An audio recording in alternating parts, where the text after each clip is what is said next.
And so there on June 10, 2024, the chairman of that committee, Senator Risa Contiveros, mentioned that former Cabinet Secretary Attorney Harry Roque went to PAGCOR with a certain individual whose name is Cassandra Lee Ong to raise questions about Lucky South 999's RERs. Can you also please indulge this committee and share to us what transpired exactly in that event? On the 26th of July, 2023, if I'm not mistaken, Secretary Roque, former Secretary Roque, went to see me, and kasama po niya noon ay isang binibini na nagngangalang Cassandra Ong. Ang pinakikiusap po ni former Secretary Roque ay kung maaring matulungan si binibining Cassandra Ong dahil may problema siya sa PAGCOR sa pangkasalukuyan. Nagkakahalaga po yung arrears na yun na himigit kumulang sa 500,000 dolyares.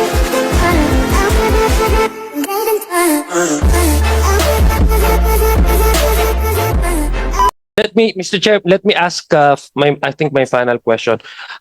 Mr.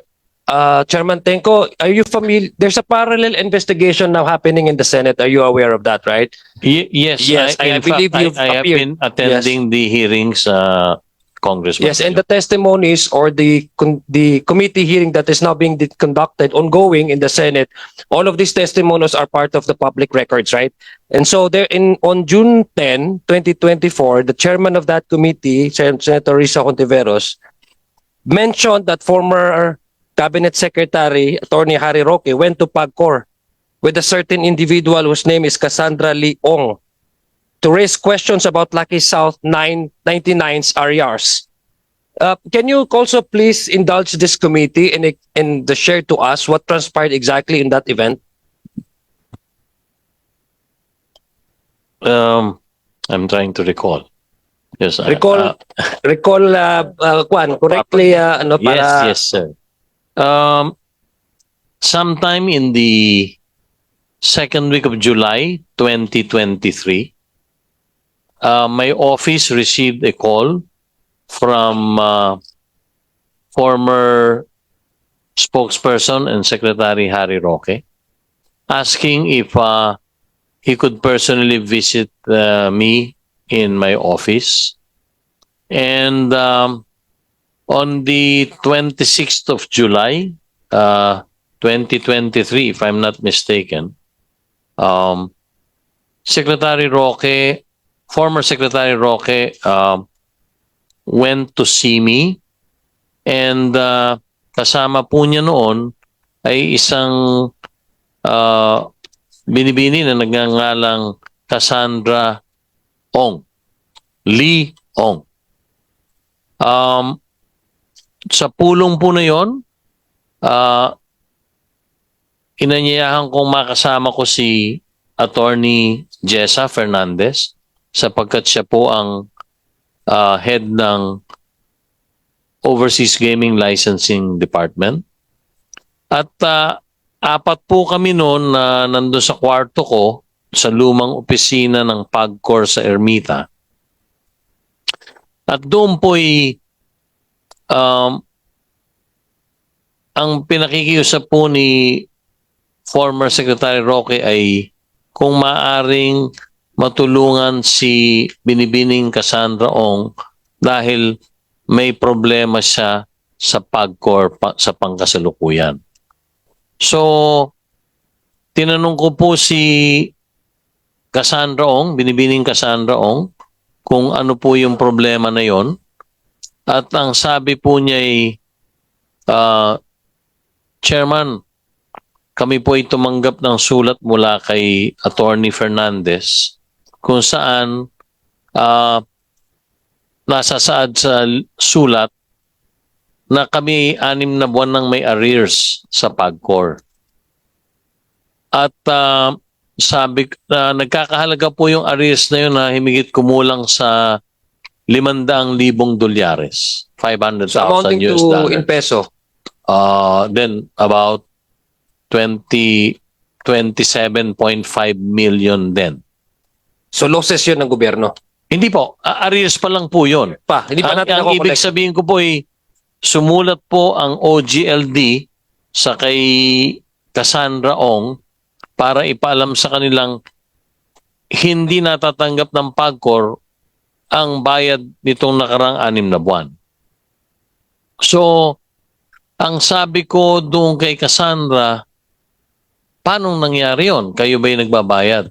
Ang sagot po niya, alam niyo po, Chairman, nagbabayad kami buwanan sa isang taong nagngangalang Mr. Dennis Cunanan na siyang authorized representative namin ng kumpanya at ang katotohanan, bukod do sa buwanang sinisingil sa amin ng PAGCOR, ay nagdadagdag pa siya ng fines and penalties.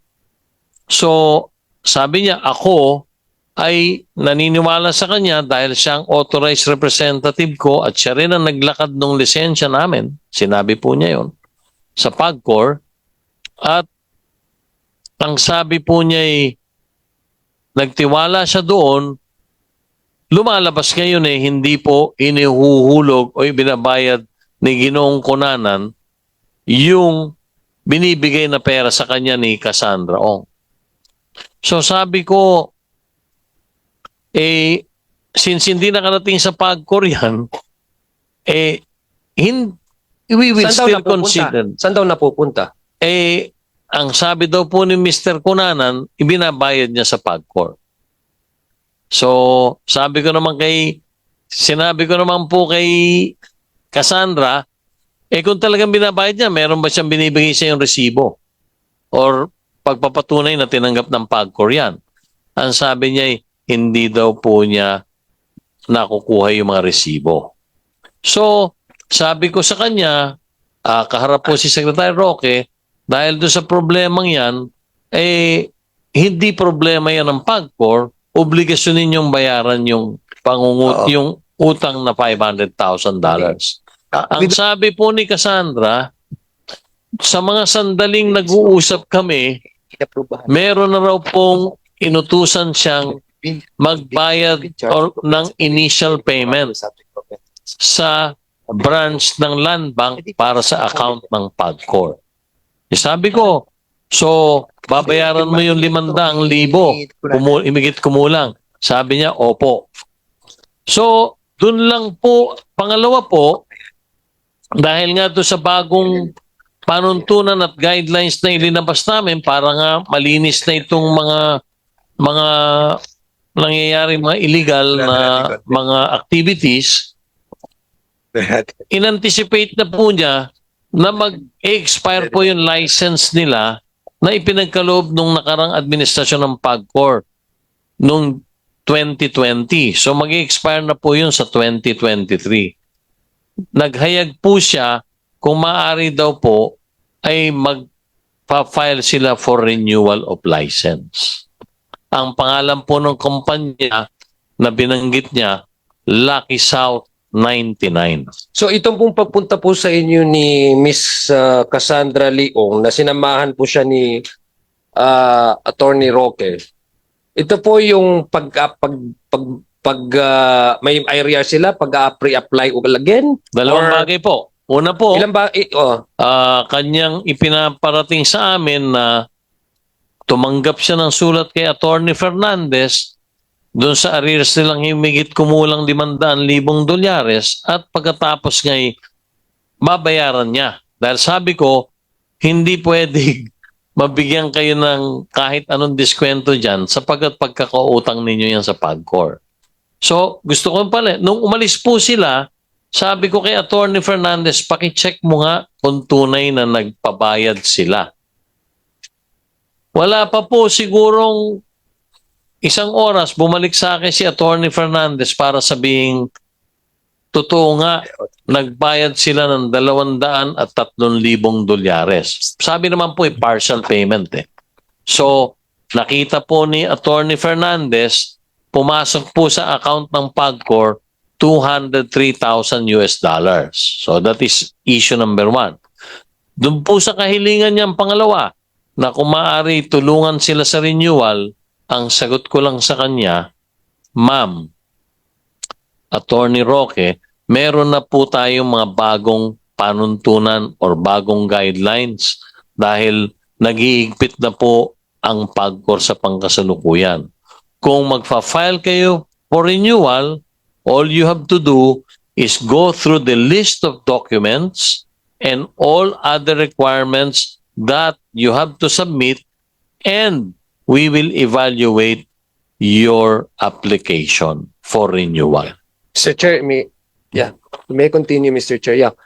In that meeting, what was your impression of Attorney Harry Roque? Was there as a friend, or was there any connection with the company that Miss Cassandra Leong was trying to represent? Sa akin pong nakita naman, at ito liniwanag ko din sa Senado, hindi po naman nang pressure si Attorney Roque. Siya po ay nakikiusap na kung maaring tulungan si Cassandra Ong. So, in answer to your question, I believe Attorney Roque, being a lawyer, was helping out a client. Mhm. So that is my impression. Now, when they submitted their reapplication, Congressman Adjong, part of the new requirements now would be for a company applying to submit their organizational chart and come out with the true beneficial owner. Doon po sa sinumiti nilang application, nakasama po doon ang organizational chart nung kumpanyang Lucky South 99. At doon po, may kahon po ron, nakalagay legal, Harry Roque ang nakalagay na pangalan. Okay, the reason why, Mr. Chair, I'm asking this is because apart from that meeting, with Lucky Lucky South 99 po. Lucky South 99, which apparently have RERs, and they also want to reapply Opo. for a license. Renewal Apart po. from that, there was I believe, if my recollection serves me right, Mr. Chair, there was a statement came out from Attorney Roque saying that he has no involvement whatsoever in Lucky South 99. In fact, he was there. Maybe something about the Whirlwind Corporation. That I think was also trying to, or have already granted licensee by PAGCOR. Okay. Yes, can you elaborate, because you're in that meeting, and I want this committee to understand what was really happened there. Because, Mr. Chair, we're talking about business permit, etc. We're talking about Bamban in Tarlac. We're talking about Porac in Pampanga. But we are trying to look at how this system is going on, how POGOs operate, and what are the system that they're trying to plus gusto natin malaman, Mr. Chair, kasi kung ang mga involved dito ay medyo matataas na opisyal ng gobyerno, palagay ko naman kaya tayo nagkakarig ganito na problema dahil may problema doon sa mga backing and backers, Kaya gusto natin malaman if we really try to dig deeper into the problem of this illegal POGO operation, we should not leave any stone unturned, especially if it was made out in the open. Especially if some personalities involved have used to work in our government, in whatever government, in whatever capacity that they have assumed office, So gusto natin malaman yun. So can you tell me, Mr. Chair? Congressman Adjong, I also read the article of former Secretary Roque in the Philippine Star last Saturday or Sunday over the weekend. And doon po sinabi niya na wala siyang kinalaman sa Lucky South 99 at nagpunta po siya doon para samahan si Binibining Cassandra Ong para sa Whirlwind Corporation. Natanong ko muna dyan. Singit ko lang. Yes. Yung bang Whirlwind Corporation is licensee ng PAGCOR? Yun po ang ipaliliwanag ko, Chairman. So, licensee siya? Hindi po. At never po. Nag-apply din po siya ng license? Hindi po. So, Hindi po. So, no reason for them to be in your Hindi, office? at una po, hindi po. Ang punta po nila sa akin, kaharap si Attorney Jessa, was for Lucky South 99. Sapagkat sinulatan po ang Lucky South 99 na sila ay 6 na buwan nang hindi nagbabayad sa PAGCOR. So definitely, with due respect to former Secretary Roque, wala pong napag-usapan tungkol sa Whirlwind doon sa pulong namin. Ang punta po nila ay, una, niliwanagin ko, tungkol doon sa arrears ng Lucky South 99 na nagkakahalaga ng himigit kumulang 500,000 dolyar. 500,000 dolyar. Pangalawa, valid pa po yung lisensya niya ng Lucky South 99 sapagkat ito po yung inisyo nung nakarang administrasyon ng PAGCOR in 2020. 2023 para mag-expire yata sa October pa. Inabutan po siya ng bagong struktura na ini-implement natin para So hindi na malinis nakakuha ng lisensya ang Whirlwind. Una po, Whirlwind was never in the discussion. Number 2, Whirlwind was never a licensee. Number 3, Whirlwind never applied for a license with PAGCOR. So, in other words, there's nothing to talk about Whirlwind Wala po. because hindi siya licensee Hindi po. at hindi siya nag-apply. Hindi din po. But, hindi, pero it was not even talk about. During the meeting, hindi po. Kasama ko po si Atty. Fernandez. When was the last time that you have spoken with, aside from the July 20? Unang at huling pagkakataon ko po yun, pero matapos po noon, binigay ko po hiningi po niya yung number ni Atty. Fernandez para hindi na raw po ako masyadong maabala. Binigay po namin yung number ni Atty. Fernandez at sila po ay nagko-communicate. Meron pong record dito si Atty. Fernandez sa kanyang telepono na nagpa-follow up. Siguro po, para hindi na second-hand information with your indulgence, Yeah, okay. kung pwede pong We will be sagutin na ni allowing Atty. Fernandez. Well, since the Chairman Altenco have mentioned about the communication between Attorney Fernandez and the former Secretary Harry Roque after the July 2023 encounter. July 26 po, 2023. I thought that was the last time that you have spoken with each other. But yes, Personally. And Yes. then, matapos po noon, nakuha po niya yung, binigay po namin number ni Atty. Fernandez. Kay Atty. Fernandez na po siya nakikipag-ugnayan. so can you kindly, are you in, you can give us the details of your conversation, Attorney Fernandez? Yes, sir. After po nun, kasi because of the arrears of Lucky South, they only paid po the partially. So, 203,000 po of the arrears and continuous pa po yung billing nun from July eh.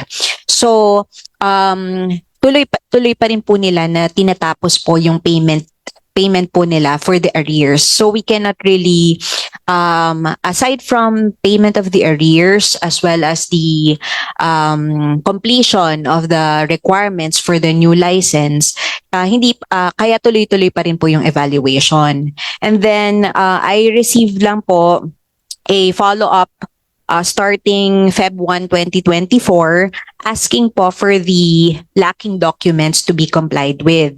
And then I sent po the lacking documents via Viber, to which he replied, "Salamat po." And then, sumunod po, March 11 na po, 2024, and then ini-inform niya po ako that they retained a lawyer to do the AMLC requirements. Then April 24 and 26. Wait lang. Anong AMLC po, ma'am? Sorry, medyo mahina ako sa mga acronyms eh. AMLA. Apo. Isa po, kasama po kasi sa requirements natin yung sa AMLC, so they have to secure a lawyer related to AMLC. And then for 2 times po, I missed po calls, April 24 and 26. And then May po, May 2, meron po ulit follow-up on the status of the evaluation of the documents. And then last po is May 14 when I informed po Attorney Roque of the decision that the application will be denied po. Okay, so denied yung sa Lucky.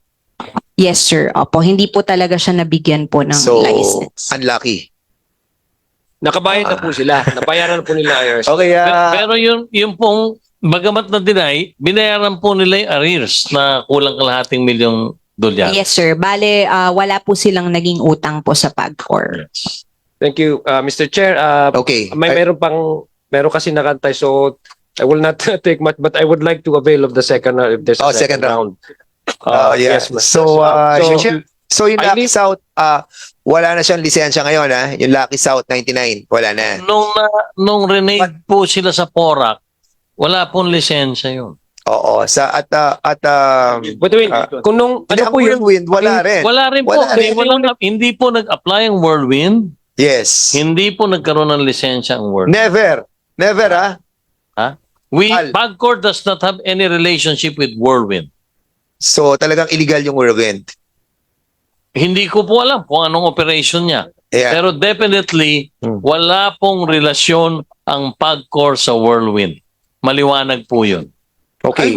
So, in other words, most likely, baka naman yung sa, baka yung mga different members ng PAGCOR ang nagko-communicate sa kanila. Well, anyway, kasi meron ako nakuha yung kay Dennis Cunanan. Have we invited Dennis Cunanan? Hindi, no? Most likely, we need to invite him, ano? Kasi dito pa lamang doon sa kanyang personal disclosure statement, na, di ba ito yung na-involve sa PDAP scam? Yes, Diba? yes. And matutuwa ka doon sa kanyang disclosure dito, Have you been charged with offense and awaiting hearing? Ano? Sabi niya, no. So, basically, talagang dito pa lamang, nagsisinungaling na talaga itong ating mga... Anyway, so... For manifestation, Mr. Chair, for a closing manifestation, Sige, go ahead. before I avail. Sir Chair, if we really truly want to really dig deeper and then find out really the reason why there's a proliferation of illegal activities that board, some crimes have already been committed. I think we seriously contemplate on inviting all these individuals that were mentioned, Mr. Chair. So I leave the decision to the collective decision of this committee. But if you would ask me, Mr. Chair, I really want them to really appear before this committee hearing, and then so that we can ask the proper questions that should be asked and should be addressed, the concerns that should be addressed, Mr. Is Chair. that a motion? I would convert that into a Okay. motion, Mr. Chair. Do it properly, my friend.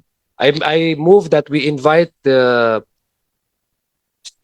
Cassandra Leong and Dennis Cunanan. and Dennis Cunanan and Attorney Harry Roque. Okay, there's a motion in, this, to... in the next committee hearing, Mr. ito lang ba Chair. yung mga imbita natin? I think the... I saw also the Whirlwind Corporation, And maybe, Mr. Chair, if kasi sinabi mo kanina, maybe may nakausap sila sa mga board of directors ng PAGCOR. I don't know if it's present or I presume it's in the past. I board think of the directors. former PAGCOR chair, si Yeah. Andre Domingo. Let's invite her as well. Kasi ito, 2019, who is the chairman ng PAGCOR? Chairman po noon si Andrea Domingo. 2019. 2019. O, ito dito lang, kitang-kita mo yung mga ano, ha? Andrea Domingo, let's invite her. Yeah. Okay? Because the degree of the problems that we're facing now, Yeah. the international security concern, if set aside pa yung mga violations and mga abuses, I think we need to seriously hear the testimony of to this. finish individuals. your motion. So there's a motion to invite those personalities. And is there any second motion? Second motion. This duly seconded. Any objection? On the part of the Committee on Public Order, the said motion is now approved. I manifest my Wait, second on the round po. Thank you, Mr. Chair.